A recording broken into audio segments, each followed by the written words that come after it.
the delay, but I think we're ready to get going. Um,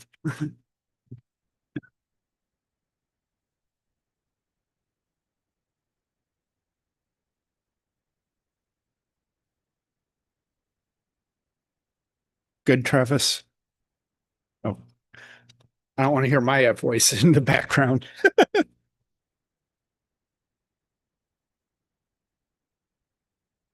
Testing. All right, can you hear me? Yep. All right. Yeah. All right. I'd like to welcome everyone to the February 2nd meeting of the Planning and Zoning Commission. Tonight on the agenda, just 2 information reports and 2 new correspondence items. Can I get a roll call of commission members, please? Commissioner Bourne, Commissioner Helfrey, Here. Commissioner Cohen, Commissioner Clayton, Here. Commissioner Depler, Here. Commissioner Depler's here on Zoom, Commissioner Jackson, Here. Commissioner Rubis, Here. Chair Beatty, Here. Councilmember Marshall, Present. and Mayor Garitano. Thank you. Can I get an approval of the minutes from January 20th, please? Motion by Commissioner Helfrey, seconded by Councilman Marshall. Any discussion? All those in favor say aye. Aye. Aye. Any opposed? Any abstain? All right, motion passes. Thank you. So we'll go into the public comment session now. Department. Oh, sorry, Joe. Mr. Chair, usually I don't have anything to say regarding the meeting, but I would like to welcome Mr. Pryor. He's standing in for John Young, our city attorney. So thanks for being here tonight. And Brad Pryor is his name. Thank you. I believe we've seen you a few times. Yeah. Welcome back. All right. All right, we'll go ahead and go on into the public comment session. And just as a reminder, individuals get 3 minutes and groups get 5. And Mr. Chair, if I could add to that, if you're on Zoom and would like to speak during the public comment session, use the raise hand feature. Thank you. Thank you. Mr. Chair, the first speaker is Ms. Link.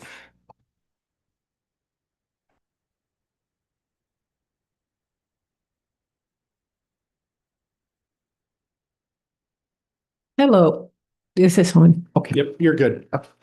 Lynn Link, Ward 6. With regard to the Lombardo homes, last month, the creek which abuts the backs of these lots is actually a branch of Wild Horse Creek. Maps verify this, including the 1878 and 1911 plat maps when you use the Hart Farm house as the landmark. Last month, many residents said that the entire parcel to be developed has been under flood water in the past. Friday, I called SEMA to find out why the entirety of the property to be developed was not listed as being in floodplain.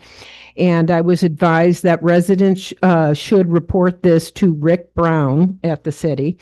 And she also said that SEMA was having their CCO meeting tomorrow to edit the floodplain mapping and would welcome public input regarding flooding that they've witnessed. The contact person is Cindy Roberts, Engineering and Mapping Section Manager. The phone number is 573-526-9383. With regard to data centers, the Planning and Zoning will be reviewing information in the future and making recommendations to determine how our city will move forward in protecting citizens from the known adverse health and environmental effects of them. Many municipalities and counties have already enacted laws limiting data centers. Some are doing it proactively and others are doing it to mitigate further damages. Data centers target rural areas because the well water is cheaper and as is the land, and smaller municipal governments don't have the ability to provide proper oversight. Despite this facts, the fact that data centers are owned by the richest individuals and corporations in the world, virtually all of them receive tax abatements from municipal and other governments. The average length of a state abatement on a data center is 10 to 20 years, with some municipal and others lasting 40 years. In Missouri, to qualify for abatements, developers only have to invest $25 million and create 10 jobs. The installations within the data center reach the end of their functional functional lifespan within 14 to 20 years. Many data centers have been completely abandoned after adverse health effects of local residents were linked to increased miscarriage and cancer rates, leaving communities and the environment devastated. As tax abatements are given virtually in all data center development, which actually have a probability to outlast the actual life of the center, making sure that Wildwood gives no abatements can help protect our citizens. Thank you. Thank you for your comment. Mr. Chair, the next speaker is Mr. Monfort.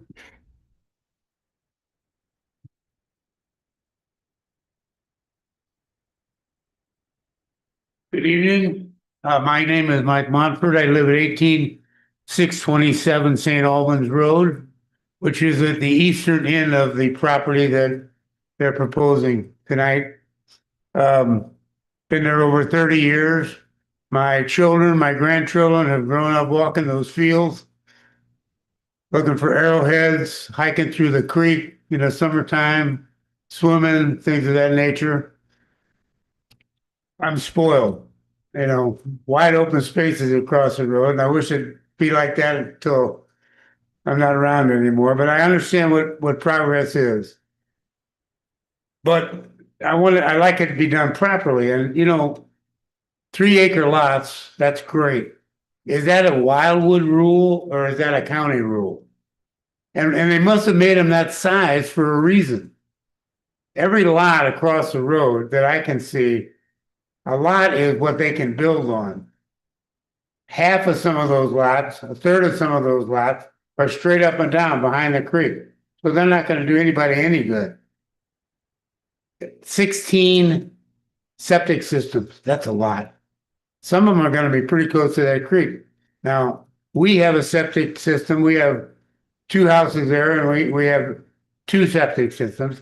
And they require, some policing, and they can go bad, and which is not a good thing. So anyway, my concern is 16 houses is a lot of houses. The entrance, I think, is going to be in front of our house on the eastern end and another one down the western end. Again, concerned about coming out of our driveways. So I, of course, am against it, but I understand, again, progress. Somebody's going to do something with it across the road. And I just like it to be done properly. Thank you very much. Thank you for your comments. Mr. Chair, the next speaker is Mr. Hart.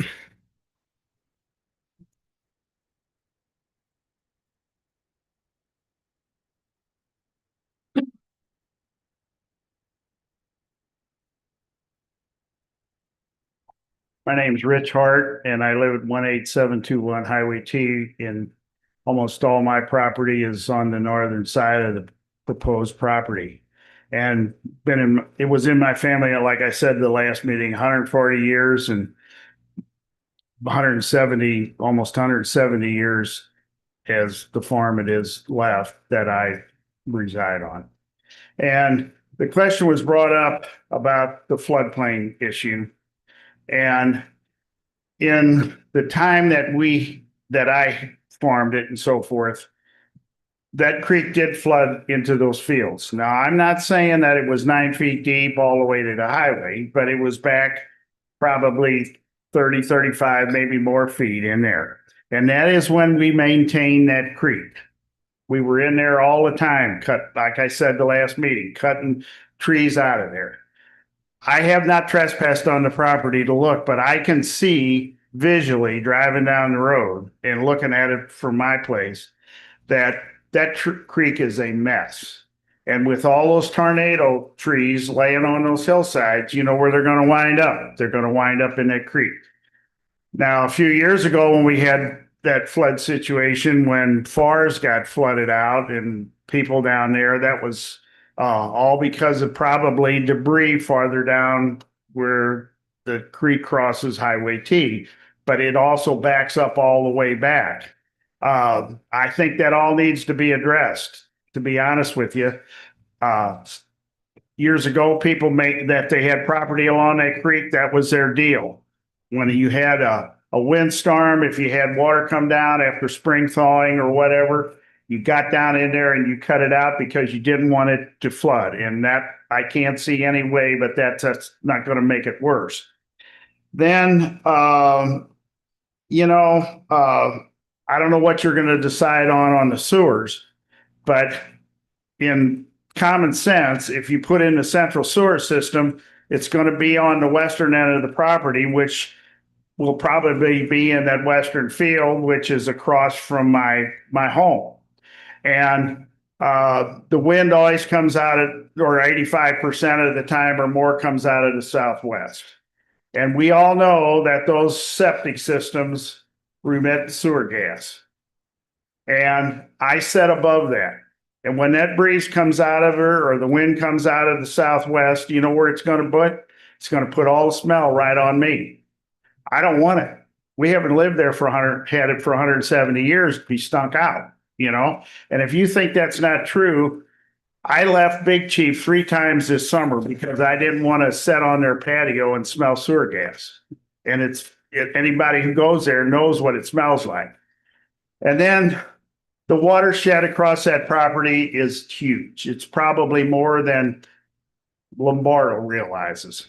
But I think this all really needs to be looked at pretty darn hard because you're the people that are going to be making this decisions on this stuff. 1 minute. And, you know, and with the archaeological dig part of it and everything, I just don't really feel that putting 16 homes on there is the answer.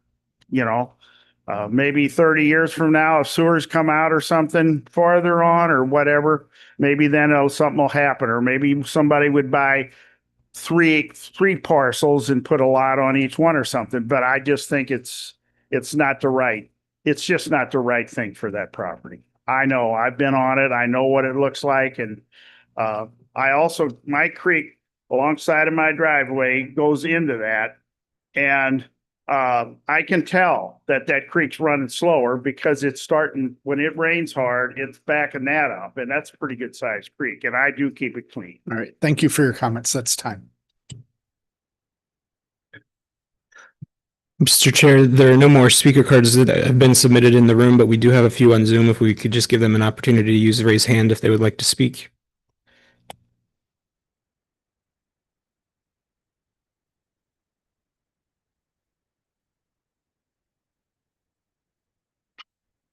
I'm not seeing anybody. Being any, so, all right. That'll end the public comment session. So thank you, everyone. And first on the agenda, we have the request from Mr. Whalen, Mr. Newberry. A request from Whalen Custom Homes, Inc., care of Mike Whalen, 338 South Kirkwood Road, Suite 105, St. Louis, Missouri, 631122-6166, that is seeking a waiver to the city's requirements that all large lot, single-family subdivisions install packaged wastewater treatment plants in areas of the Wildwood community not currently served by public sanitary sewers, which, if granted, would thereby allow the use of individual household wastewater treatment systems for service on each of the proposed lots of record. This large lot single-family subdivision is being proposed upon an approximately 51-acre tract of land that is situated on the west side of Christie Avenue, south of its intersection with Manchester Road, St. Louis County locator numbers 24W610045, 24W520102, and 24W240015, street addresses 2725, 2731, and 2799 Christie Avenue. In new non-urban residence district, proposed use a total of 15 single-family dwellings on individual lots that are being requested on the subject tract of land, each being 3 acres or greater in size, along with the necessary private roadway improvements to access them. Bendick Estates Subdivision, Ward 1. Thank you, Mr. Newberry. Mr. Vunich. Mr. Chair, if I could have a moment with Mr. Newberry. Yeah.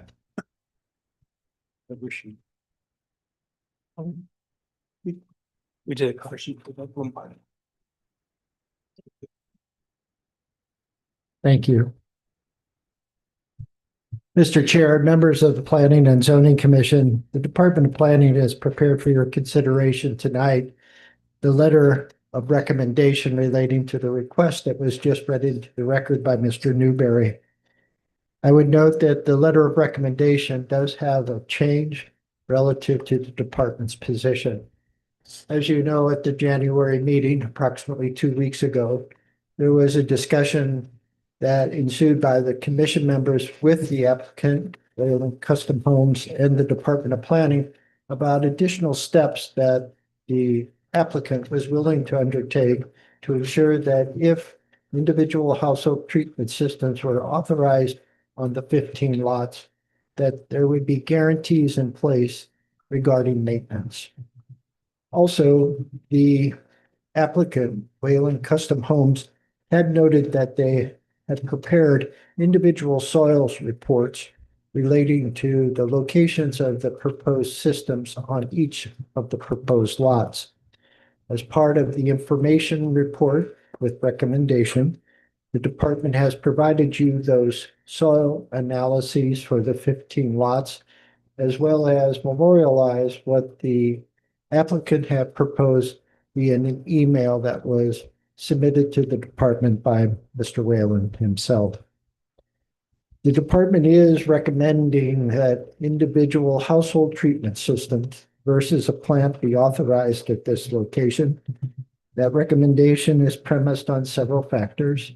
The first of those factors, again, is the protections that would be part of the resolution that the city council would consider based upon a favorable recommendation from the Planning and Zoning Commission.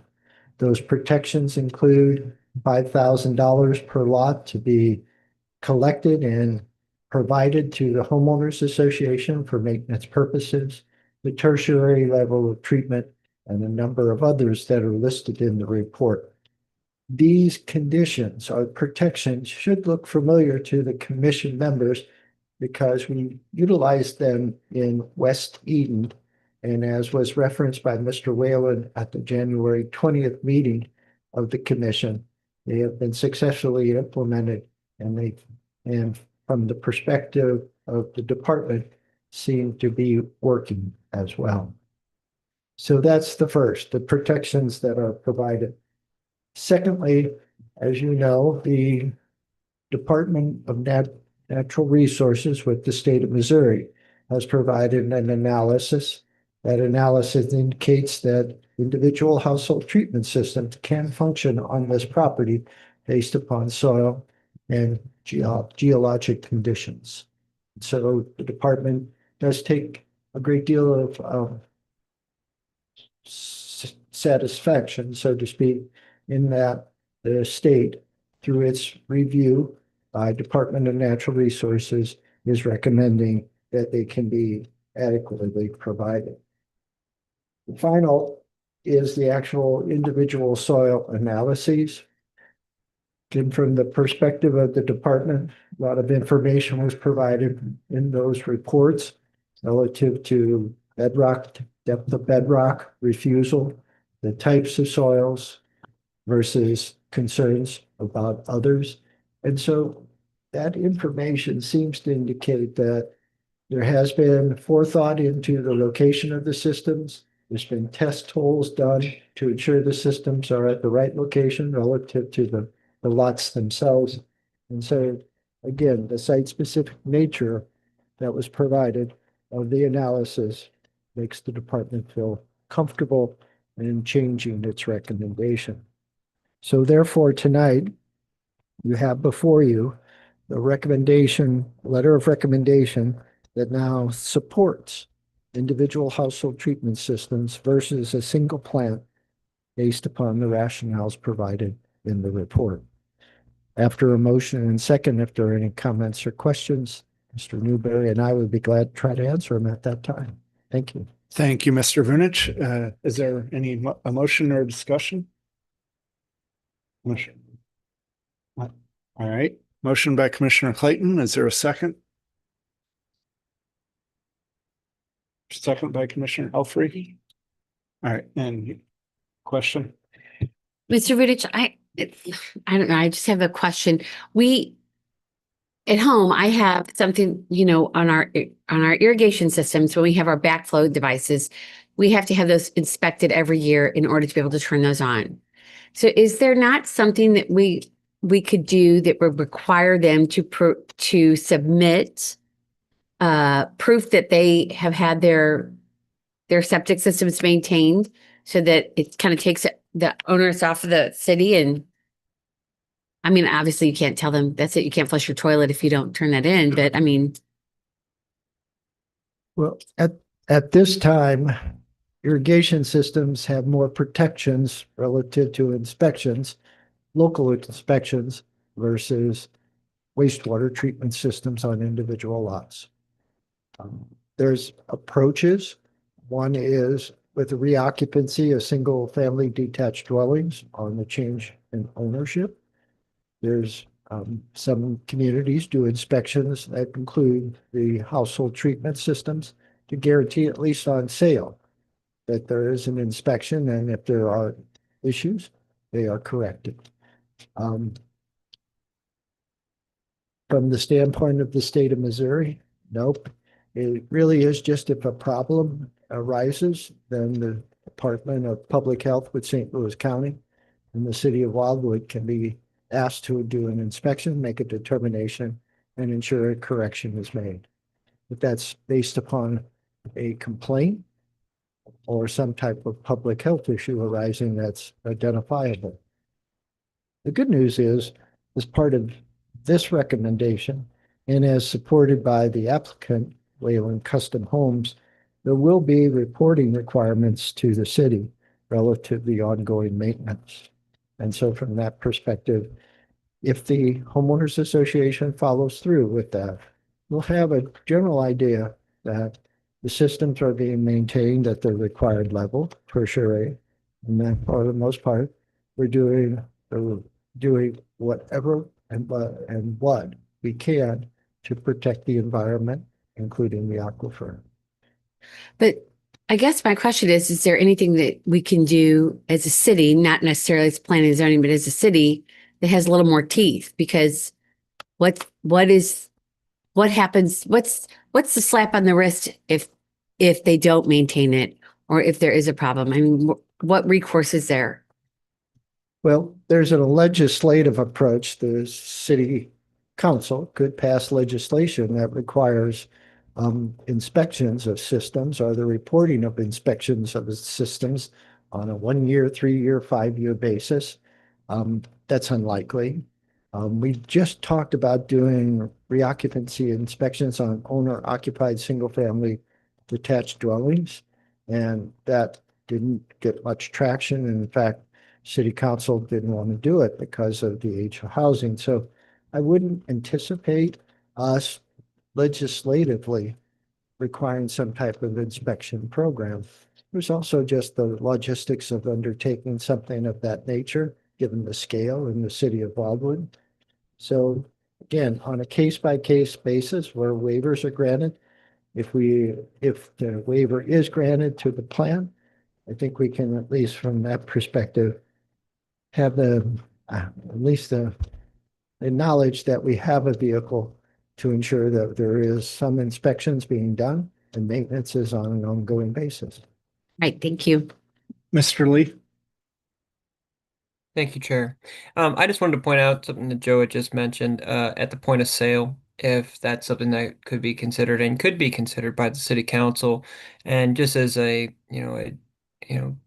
part of the natural process when purchasing a home, especially if it's on septic. Typically, the homeowner, the person looking to purchase the home, would have an inspection done on that septic system itself, unless it's brand new or it was serviced recently and is in good working condition. So if we were going to maybe find an approach that would be a little bit more laxed, but also be able to get an accurate accounting of the current septic systems available, we do see about 700 different houses that are transferred in ownership and title over the course of a year. So over time, I do believe if that was a policy the council would like to look up, having a copy of that, the most recent inspection report, and obviously seeing that it passed, would be a great way to ensure that the septic system is working properly, but that would be a cause for legislative change. That would also probably be the best way to not be a burden on the city staff.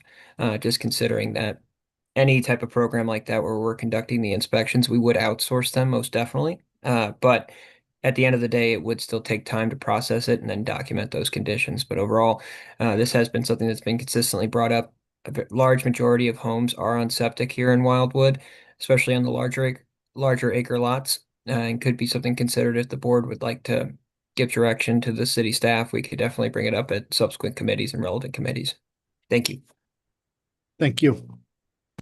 Any other discussion? Commissioner Jackson?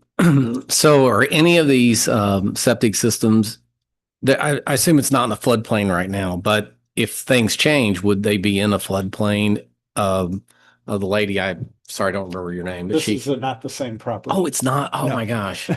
Yeah. I am so embarrassed. Never mind. Disregard.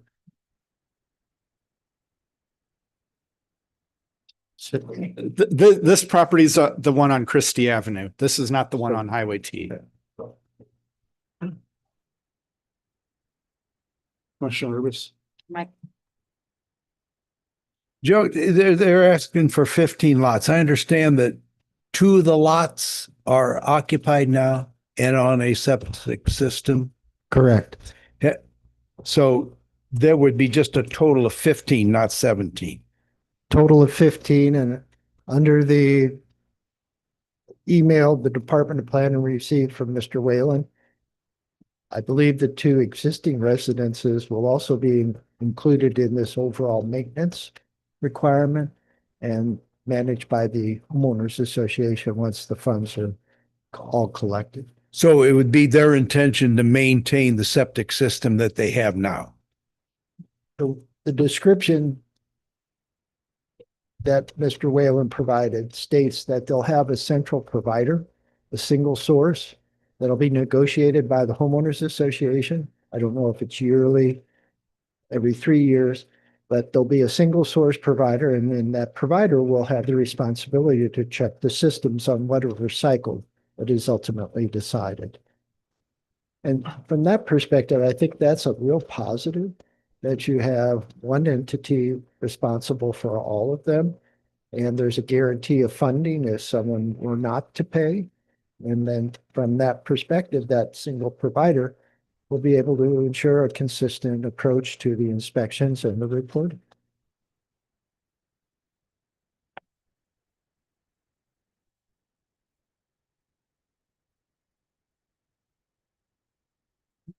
Anything else? All right, seeing none, seeing no more discussion, roll call vote.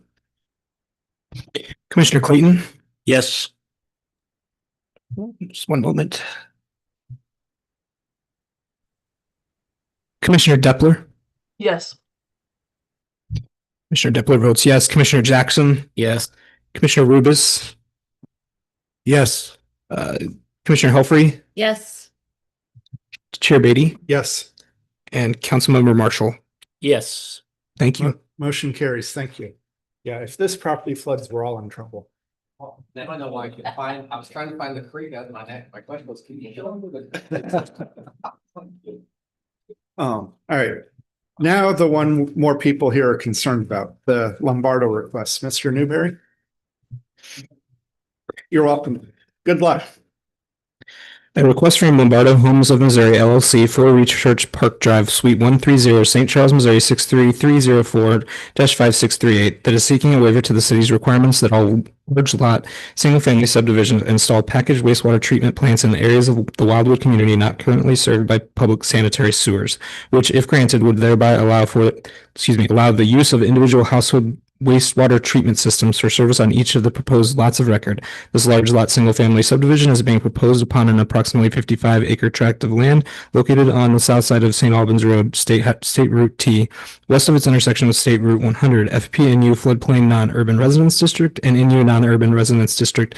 Street addresses 1604 and 18604 and 18700 St. Albans Road, St. Louis County, locator numbers 24X440014 and 24Y640022.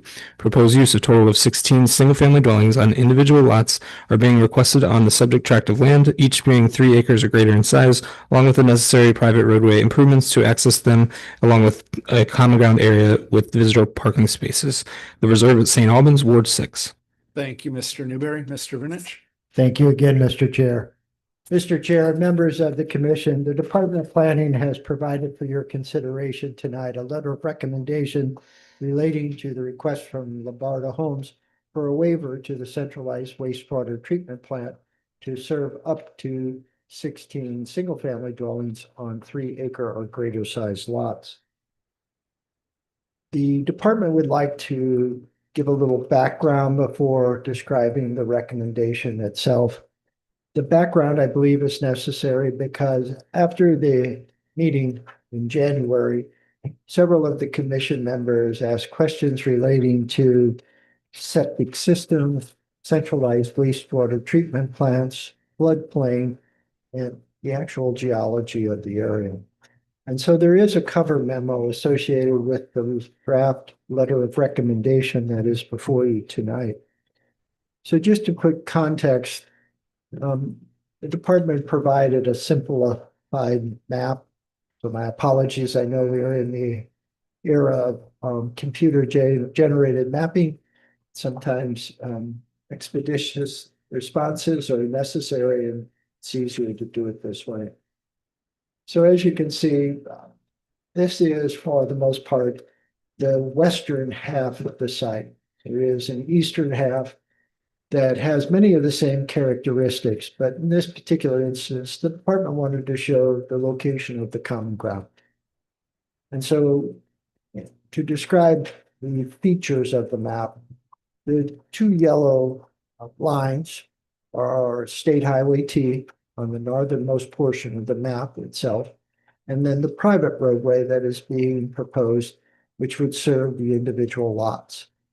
So key amongst this design is the fact that there are two access points, one on the eastern end that I believe one of our public speakers addressed, and then one on the westernmost end that trends through the common ground area and is also intended to be the location of a few parking spaces to accommodate the mailbox clusters, the centralized location for the delivery of mail and other items. Common ground is at the lowest portion of the site elevation-wise. So as you can see, the dashed line with the arrows is the drainage feature. It drains from east to west and through the site and on into Wild Horse Creek, the main channel. The low elevation is typically essential for the treatment of wastewater from dwellings, commercial buildings, whatever. The reason being is most systems function best when on gravity, and so elevation plays a key role. Water flows downhill, wastewater flows like water downhill. So the common ground is the logical location for the wastewater treatment plant. As you can see, based upon the information provided by the petitioner and the petitioner's engineer, the floodplain is the kind of purple or darker line. And it is, in this instance, a limited area based upon the nature of the drainage feature. It's not the main channel of Wild Horse Creek. The property is relatively far upstream in the watershed itself. Route 100 actually is the ridge line for all intents and purposes.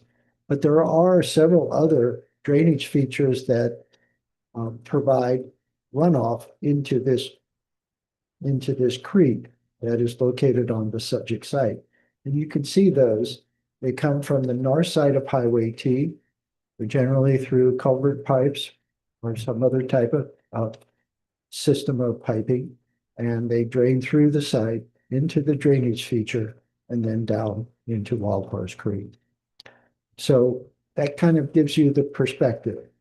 The drainage feature, the creek, the floodplain limits as shown based upon the petitioner's information, the common ground area, generally speaking, where the plant would be most suitable based upon elevation, lack of floodplain, and general topography, a relatively flat area to install.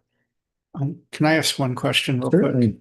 The red line of the floodplain that's going up towards the roadway, Mhm. is that is that this area where there's trees right now? Mhm. Okay, Yes, sir. thank you. So the impact of flooding on wastewater treatment facilities, it's not good. Whether it's an individual household treatment system or a plant itself. Once a system is flooded, the treatment component is generally lost. So what does that mean?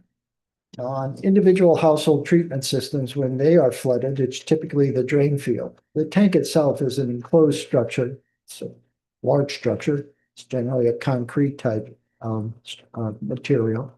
And so the solids stay in place, but the drain field itself can't treat. And so it's flooded. The wastewater, the effluent just goes into that flood water. And when the flood water drains, it takes that with it. Now, there's a component of the volume of water. And so that's a key one.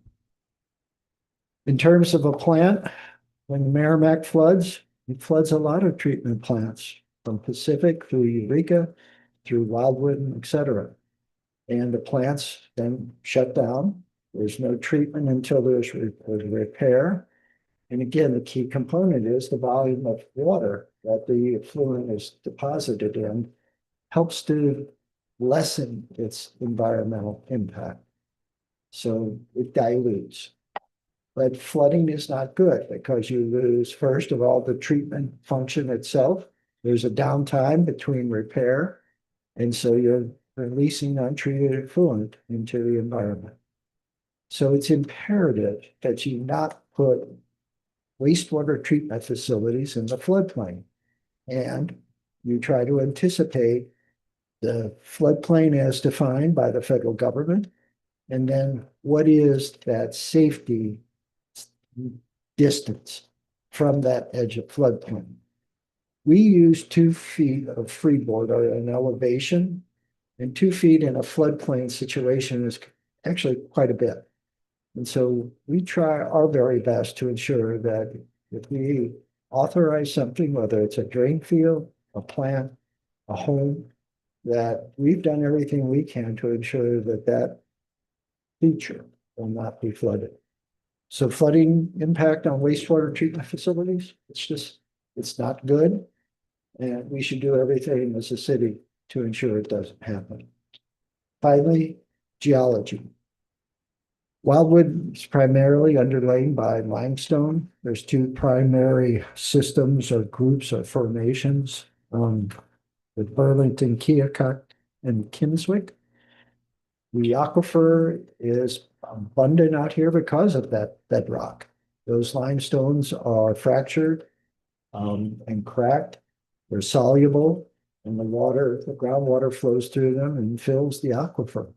We are very lucky in Wildwood to have such an aquifer. It's very deep as well, and it produces very good water source for potable purposes. But we have to be cognizant. If it is cracked, if it is fractured, if it is allows the percolation of water, we want to make sure that everything that goes into it is treated as much as possible, particularly wastewater. And so that's why the state, the county, and the city require a tertiary level. If you believe what you read, tertiary level treated wastewater is drinkable water. So I wouldn't try it, but that's what they say. So again, just some background. Common ground area in this particular instance would be the location of the plant. Flooding of wastewater treatment facilities is not good. The kind of layout of what we're looking at in terms of this particular project and the geology itself. Interestingly, part of the presentation, the department has not heard from Lombardo Homes relative to its 2 reports on this matter. As you know, with Wayland Custom Homes, they engaged at the public discussion on January 20th. Mr. Whalen was here tonight. Mr. Whalen provided a great deal of information in support of his waiver request. Cannot say that the same is happening with Lombardo Homes. I can assure you that Mr. Newberry and I provided them the links and information on the 2 meetings and the reports associated with both. So from the perspective of the department, I'm not sure if this is a satisfactory recommendation or not. Obviously, they would prefer to do individual household treatment systems in the individual parcels of ground.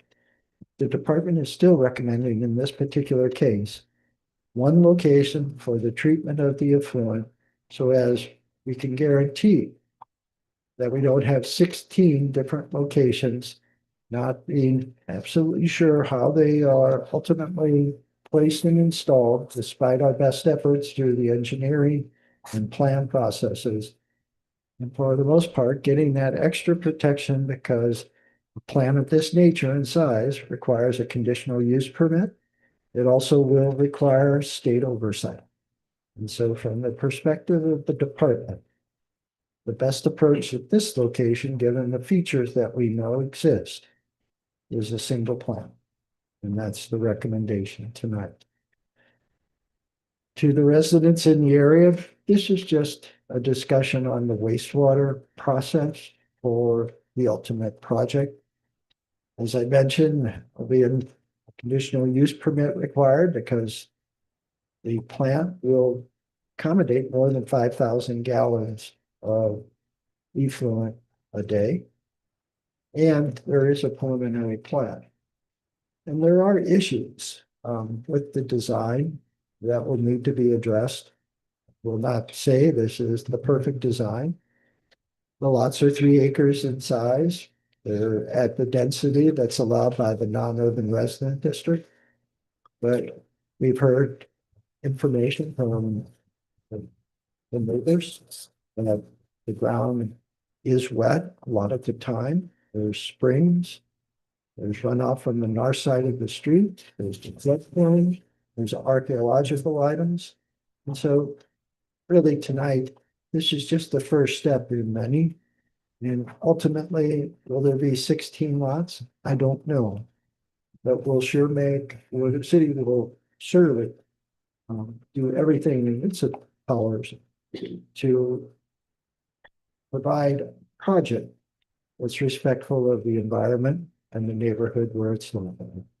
So tonight, though, a plant versus household treatment systems on each of the 16 lots. After a motion and second, Mr. Newberry and I will be available for any comments or questions. Thank you. Thank you, Mr. Vunich. First, can I get a motion first?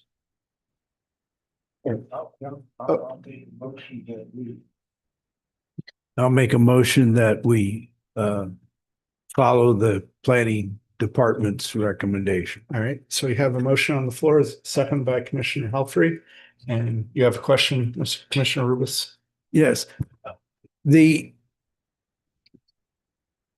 wastewater, we say that we should go with one. He wants to put individuals, which would be 16. So the only issue that we're considering right now is wastewater, not the plan, not the development or anything like that. That's correct, sir. And the only way that would change is if Lombardo Homes came back to the city and said, we only want to do 7 lots, not 16, then the Department of Planning can issue that waiver to the plan under legislative changes that occurred many, many years ago. So, and then you said something that I think is very germane. You said the logical placement of a single plant would be in the common ground area. Would that be enough placing it in there somewhere? Would that be enough safety based upon all the other factors that we've discussed? Well, certainly if you look at the description that's provided on the map, that particular area, the common ground, has some of the most extensive floodplain, but it also has an area that is relatively level. It has access already via the private road.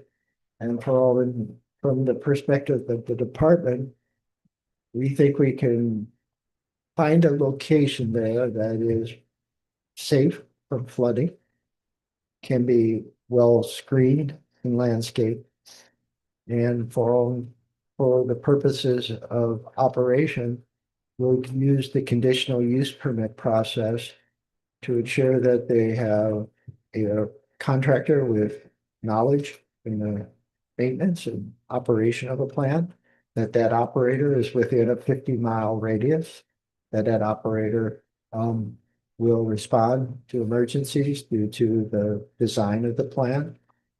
So we have a long list of requirements relative to these types of these treatment facilities, centralized. And we've applied those at other locations. The weak link in all of this is just making sure the homeowners association does what they're supposed to do. And that's keep the contract up to date and maintain the facility. Okay, one last question. Whose responsibility is it to designate floodplains? Is that a federal authority or does Missouri have any sway? Starts at the federal government, works its way through the state of Missouri, SEMA, and then our Director of Public Works is also our floodplain administrator, and a lot of the responsibility is the Department of Public Works, Rick Brown, the director. That Mr. Brown is the floodplain administrator. So the decisions made by him are reviewed by the state, federal government in some instances, but it's very much a responsibility that lies with the city more so than most would think.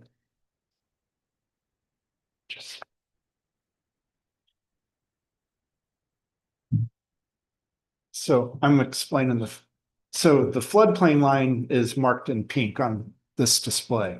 Yes, sir. I'm curious, is that a consistent contour line through there? Generally it is. I'd have to, I don't have my glasses. I'm mostly asking because I'm not, like, the way it suddenly gets wider on that common lot versus the rest of them. Is the pink overlaying a contour line that through that whole lot? The pink is overlaying where the engineer has defined the 100-year floodplain limit. Typically that follows a topographic line and elevation. Okay, yeah. And I'm just wondering why it gets so wide on that last slot compared to the rest of them. again, it may be a feature of the drainage tributary. It may be the topography of the Yeah. property. If it really is like a lower valley in that area, I understand. Go ahead. So, Mr. Vunich, essentially, at some point in time, somebody is going to build on this land, and eventually they're going to have some sort of a septic system because there isn't public sewer out there. And so the plant right now is our best guess at the situation that we've been presented with. So one of the questions I have is, it's kind of a what if thing. You mentioned that if the builder came back and said, well, we won't do 16 lots, we'll do just 7. And you said then at that time you could waive the plant, but would you? I mean, would 7 individual septic tanks be good on this property? Well, certainly 7 lots, all from the perspective of the department, means that they're probably 5 to 6 to 7 acres in size. Mhm. So certainly we could find a location somewhere on that lot for the treatment facility. And yes, I would grant the variance because from the department's perspective, there's a key component that was brought up at the January meeting during discussion, and that's plants need a certain amount of flow to operate effectively. And what the city determined when it required the plant is that basically you need 8 lots to make a system, a plant work in terms of flow. Less than that, there's not enough flow, the fluid sits, and then that's when we get into the concerns about sewer gas and sewer odor. So yes, I would grant the waiver in that particular case. Okay, and then the last thing was, one of the things that keeps being brought up is the sewer smell. Is there anything that we can do to mitigate that? When I say we, I mean the person paying for the plant. Ms. Helfie, what I will tell you is, when we were doing the project at Pond Road, Route 100, Payne Family Homes had proposed a plant because they were doing 25 lots on the 78 plus acres. And as you may recall, I think you were here, a lot of the residents in the area expressed concerns about the plan as well.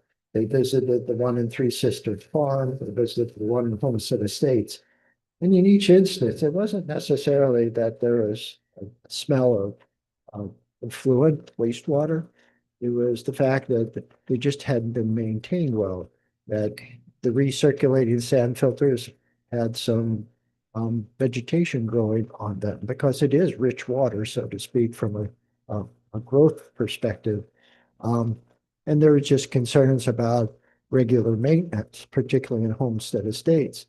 That particular instance, the developer had defaulted. We had seized the letters of credit, and we were trying to get the plant back up online. And it just so happened the timing didn't work. Ultimately, the plant now functions well, and quite surprisingly, Missouri American Water Company maintains their sewage treatment facility because they provide potable water to the project. And that's what I had hoped would happen here, is that Lombardo Homes is extending Missouri American Water, public water to the site. And I encouraged them to talk with officials at the water company, see if they would take on the plant and its maintenance. There's a guarantee there that I don't think exists anywhere else other than MSD. And so is that still a possibility? According to Lombardo Homes, the Missouri American Water Company declined to proceed in that direction. They will provide potable water, but the treatment of wastewater effluent will be to the HOA, the homeowners association. Oh, okay. So my last question to you is, you stated that, like Mr. Whalen had been here, Lombardo Homes has not been here throughout any of this. Would you recommend postponing to see if they would come out and speak with us and have a comment, or should we just go ahead and, what would your recommendation be? Thank you for asking. And from the department's perspective, I'd sure like to have a conversation with the petitioner and just have an understanding if the recommendation is reasonable or not. Are there concerns they have about the conditional use permit process? I guess what I'm saying is that if we work through the different stages of this project, ultimately Lombardo Homes may want to reduce the lot count. And a reduction in the lot count gets them closer to a waiver in my mind. And certainly I'd like to have that conversation with them. I think a little time may go a long way to making the project better, making it more acceptable to the neighbors, and from the perspective of the department, ensuring we have a good way to manage wastewater. So we have a motion and a second, but can I amend mine to maybe ask for a postponement for 30 days to see if we can get Lombardo Homes in? What I would suggest is a postponement motion is a primary motion, so it would supersede your original, Mr. Rubus's, and your second for approval. So you can make that motion now for a postponement. But I would note that Ms. Depler's had her hand up for a Okay. bit. Yeah. So maybe- Yeah, I'll wait. I'll wait on my motion. Let me think about it. Let me chew it over a little bit. After Ms. Depler, maybe. Yeah. Commissioner Depler?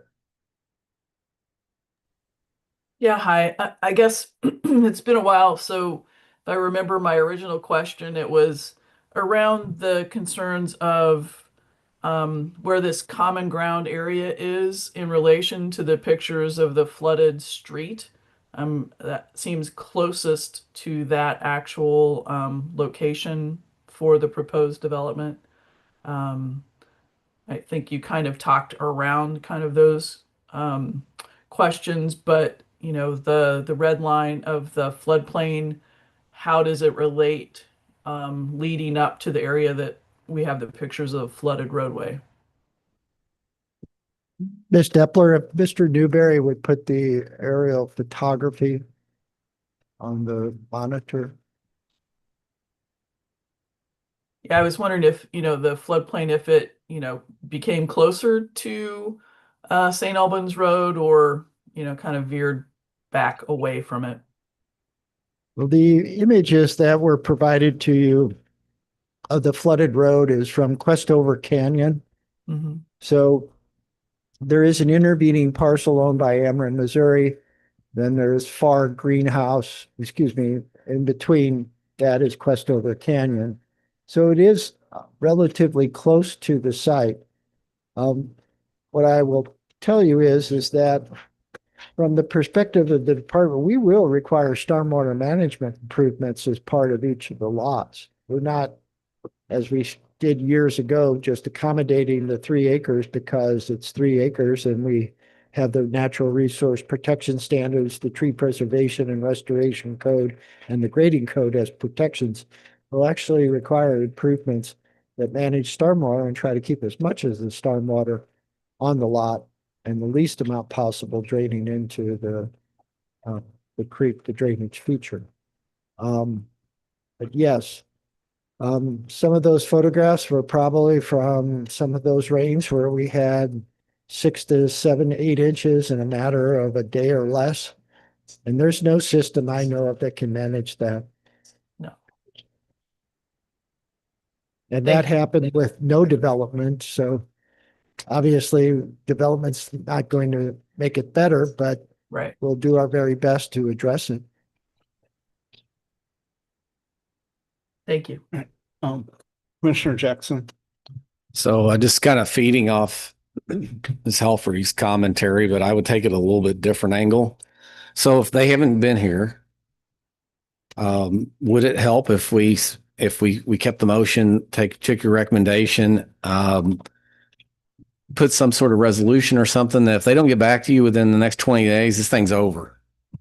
Like I'm thinking they know the writing's on the wall, and I would hate for you to have to waste your time if they're not even showing up. And so we can make an addendum that says, hey, after you send out a letter, they don't get back in whatever time frame that you feel is right, 20, this thing's over. We don't have to see it again. Well, certainly I appreciate the desire to optimize the Department of Planning's time. But if the motion is, if the original motion proceeds forward, it goes to City Council from there. And I would prefer to have the working discussion here at the Planning and Zoning Commission. That's where it seems to work best. The city council has a number of items on their agenda, and so it's just not the best it's not often the best location to have detailed discussions about this, that, or the other. In this case, wastewater treatment, floodplain, common ground, topography, runoff, etc. So I appreciate it, Commissioner Jackson, but I would suggest if we really want to see if there's a way to make this project better, probably includes having a postponement and getting an opportunity to meet with Lombardo Homes. Mr. Chair, this is not typical, but as the keeper of the Zoom, I feel obliged to share the information. Mr. Nance with Lombardo Home has his hand raised and the attendees, so Okay. it's at your discretion to allow him to speak. Let me ask one question real quick. This picture right here, is this Highway T in the back or is?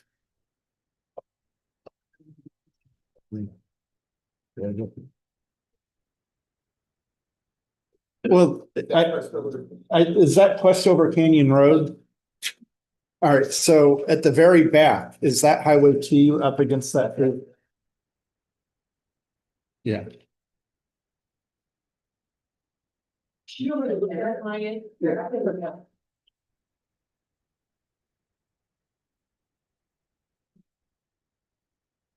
Is that Highway T right there?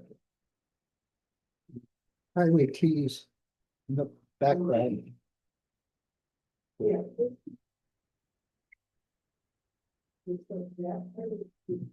Okay.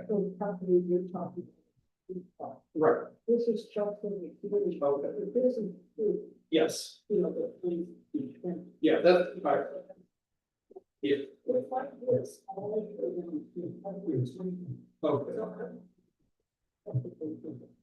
Well, I mean, I feel like there's enough space out. Mr. Chair, no one could hear you on Zoom.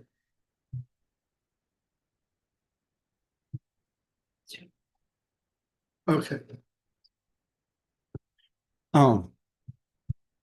Yeah, Mr. Lombardo, if you want to Mr. respond. Nance. I'm sorry, Mr. Nance. Mr. Nance. Yeah, if I'm willing to promote him. He's on the way in. Yeah. Mr. Nance, if I'm going to send you a prompt, if you'd like to speak, you'll need to accept it on Zoom.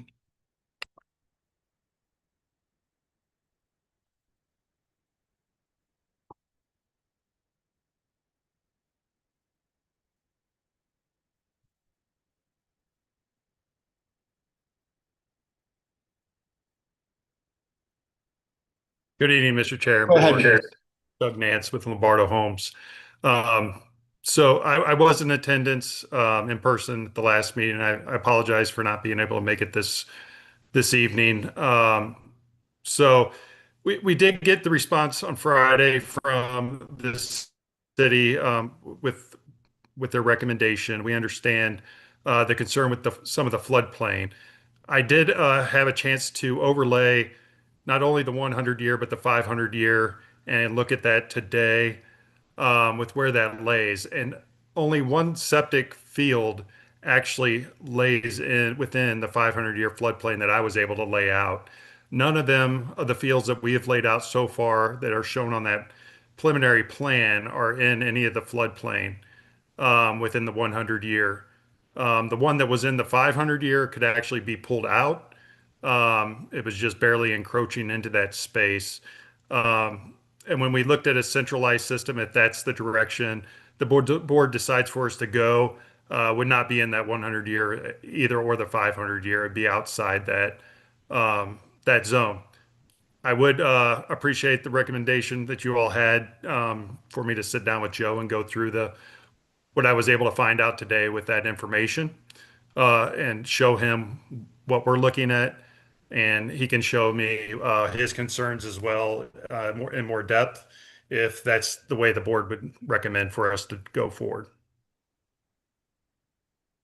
All right, thank you for that. Appreciate it. Commissioner Helfrey. I'm going to make a motion that we postpone this for 30 days to give the city a chance to meet with the Lombardo Homes representative, see if we can get things kind of hammered out a little bit better. Second. All right. Any discussion on the motion? All right, seeing none, all those in favor of a 30-day postponement, say aye. Aye. Any opposed? Any abstain? Actually. Mr. Chair, my apologies to Mr. Nance. I didn't know you were on Zoom. I don't have my computer on, so my apologies. That's okay. All right, Mayor Garitano. Yeah. Your microphones. Microphone. Yeah. Sorry, my apology. I just want to make sure that motion is appropriate with 30 days since February is a short month. 4 weeks instead of 30 days. Perhaps just as simple as it would have been better to say to the next meeting.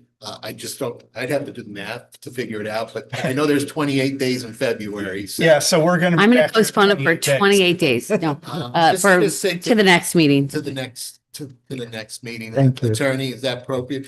Now, would that be appropriate since the vote already took place, or do we need to just rescind the last motion that we did and reconsider the last motion and fix it? Right. I'm looking up the math right now, and I Okay. believe. Yeah, so that would push it out until looks like the 4th. All right, just to keep us official, Commissioner Rubis is making a motion to reconsider our Right. motion. We need, so the process would be first you have to make a motion to reconsider, which would be then everyone. And I will assuming second vote in that. Favor, then you can make your next Right. motion, Yeah. which would be the correct version. Correct. But go ahead. All right. So all those in favor of reconsidering, say aye. I, All those opposed? Any abstain? All right, so we'll reconsider it and I've reconsidered it and I'd like to make a motion to postpone to our next meeting. March 2nd. No, I'm not saying that, till our next meeting. Second. all right. All right, so new motion and a second of postponing until the March meeting to make it official. All those in favor say aye. I, Any opposed? Any abstain? All right. So we'll rediscuss this at our March meeting. All right, thank you. All right. So next on the agenda, PZ 1517. The recommendation report by the Department of Planning to the Planning and Zoning Commission in association with a request regarding an existing conditional use permit, CUP, that was granted for PZ 15-17, Babler Farms LLC, care of Tom Roberts, 550 Lori Lane, Wildwood, Missouri, 63005, in your non-urban residence district with conditional use permit, CUP, terminus of Lori Lane, south of Wild Horse Creek Road, located number 20X630015 and 20X630024, street address 500 and 550 Lori Lane, which seeks amendments to it to eliminate the maintenance bond requirement for the large water feature and the review and renewal clause to ensure compliance to established conditions. Ward 1. Thank you, Mr. Newberry. Mr. Vinich. Thank you again, Mr. Chair. Mr. Chair, members of the Planning and Zoning Commission, the department has prepared for your consideration a recommendation relating to the two items that have been identified by the property owner relative to an existing conditional use permit that he would like amended. The department has considered the two items and is recommending that the requirement for an escrow or bond be eliminated. It is obvious to the department that this particular petitioner will take very good care of the lake and ensure it is an asset to the community, and also to himself. The past visits to the property have indicated that the maintenance is at a very high level. And as is noted in the recommendation report, the petitioner has done a lot of other maintenance items to the roadway leading to his property from Wild Horse Creek Road and the properties adjacent to that private street. It's indicative of his care for the property in the area. And so again, the department believes the monetary guarantee is no longer necessary at this time. The department, however, believes that at least one more review cycle on a 3-year period is justified just because of the history related to the site, and to ensure that for one last time in that period, that we'll have an opportunity to visit the property, do an assessment, and if it is what I believe it to be, then we would look at amending the CUP to remove that requirement as well. As you know, most, if not all, of our conditional use permits have some type of review component to it, and they have worked well for us. And in this particular instance, I think it was essential early on when we had concerns from neighboring property owners. It appears that things have been addressed. And at this stage, I think to remove it now would be premature, but certainly at the end of the next 3-year cycle, I think the Planning and Zoning Commission certainly could consider it at that time. Are there any questions or comments relating to this particular item? The department would be glad to answer them after a motion and second. Thank you. All right, thank you, Mr. Vinich. Mayor Garcano. Yeah, thank you. And I'll make a motion to that. I appreciate, I think the petitioner, we've seen him enough times come to the meetings here, and it sounds like it's a very respectable, well-maintained property. So I agree with you about the nuisance bond, and I would say maybe to make it easier, and I'll look to the department to recommend. I understand your point of view, allowing for one more review or reinspection in 3 years, but if it's satisfactory, that we would then, eliminate that as well. My question would be, do we make that as part of the motion, or how would we handle that piece there? Actually, if you wanted to add it to the motion in 3 years, I may be dead. So. Well, I was like, there That's might why be I'm some saying of that us not here I- anymore yeah, for years, so so I from think we my have to make perspective, sure. it certainly would help anybody that follows me. And therefore, they would have that as part of the motion when they reviewed the paperwork. Yeah, I would say include, I apologize, I'm having difficulty hearing if I could ask for refrain from speaking in the room, because we could hear you up here too. Thank you. With regards to that, yeah, we'll make it then as part of the motion then, right? Yeah, so it could be, you recommend approval of the department's recommendation relative to the nuisance bond. And that if in 3 years, when this conditional use permit is reviewed and it's satisfactory, the review period would be eliminated. Yeah, and I think everything we heard about it, about, I guess, some of the claims that were made, the petitioners here and for the record appears in good health. So I think we're good to do that. So I'm happy to go ahead and make that motion just so that we can hopefully end this chapter regarding this. All right, so we have a motion by the mayor and a second by Commissioner Rubis. Any further discussion on the motion? All right, seeing none, roll call vote. Commissioner Helfrey, Yes. Commissioner Depler, Yes. Commissioner Depler votes yes. Commissioner Clayton, Yes. Commissioner Jackson, Yes. Commissioner Rubis, Yes. Chair Beatty, Yes, Councilmember Marshall, Yes. Mayor Garitano. Yes. Thank you. motion carries. Thank you. All right, and last on the agenda, Mr. Newberry, Melrose Heights. A recommendation report prepared by the Department of Planning in response to a request to the Planning and Zoning Commission that seeks the reapproval of the preliminary plat for the proposed Melrose Heights subdivision, with it being submitted by St. Albans Properties LLC. The property is located in the NU Non-Urban Residence District, street address 19936 Melrose Road, St. Louis County, locator number 24Z340053. The prepared information does support the allowance of additional time to complete the record plat process with the City Council for this 6-lot residential subdivision on 55.68 acre tract of land, with each planned lot to be at least 4 acres in area, Ward 1. Thank you, Mr. Newberry. Mr. Bennett. Thank you again, Mr. Chair. Mr. Chair and members of the Planning and Zoning Commission, the department has prepared for your consideration a recommendation regarding this particular preliminary plat.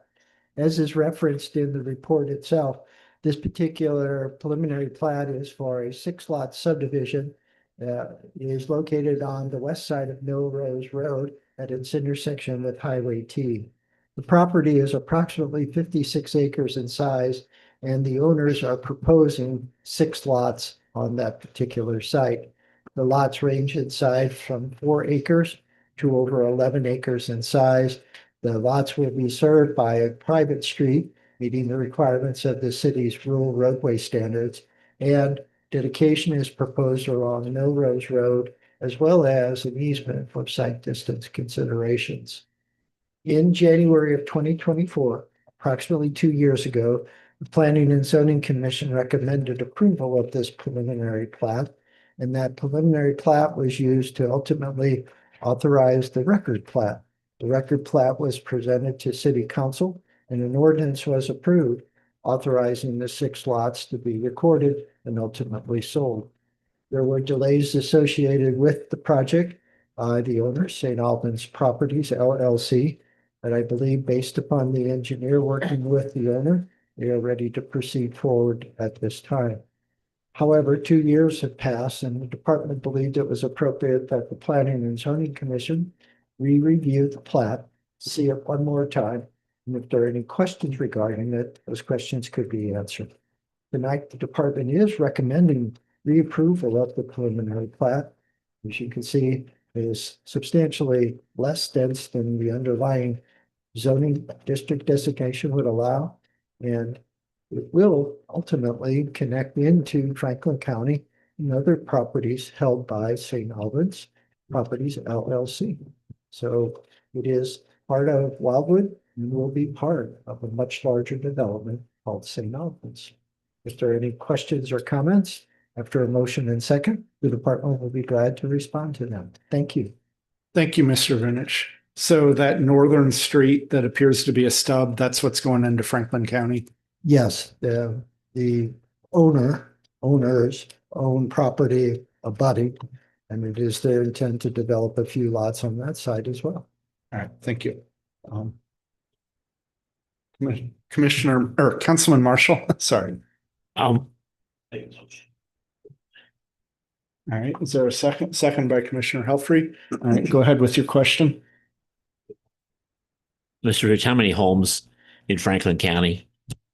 I do not know that answer, but I can certainly find out for you by the time we bring it to city council. I think maybe in the writing, and we talked about 4 under the fire district in that, but I was just curious. I thought there was a lot more property there than that, but There is, but I also know the golf course is in close proximity to that particular location as well. just curious. That doesn't change my vote on it. I just thought it would be interesting to know.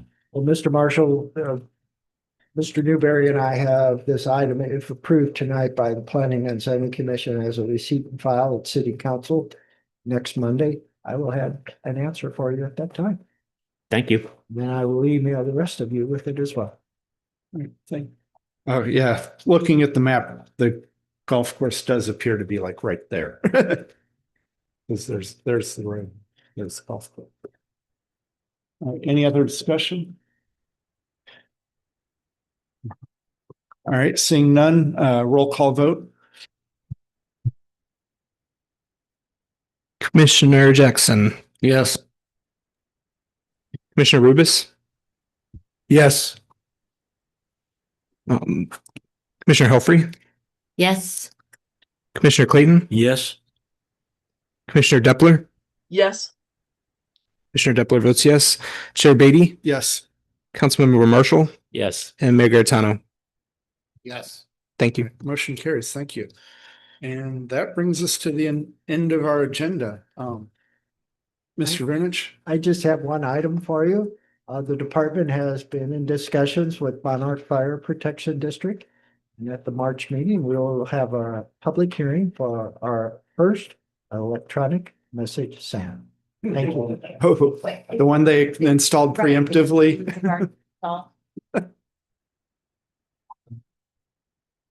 Right. All right. I make a motion to adjourn. Second, Commissioner Helfrey, seconded by Commissioner Jackson. All those in favor say aye. Aye. Any opposed? Any abstain? All right, we're adjourned. Thank you, everyone.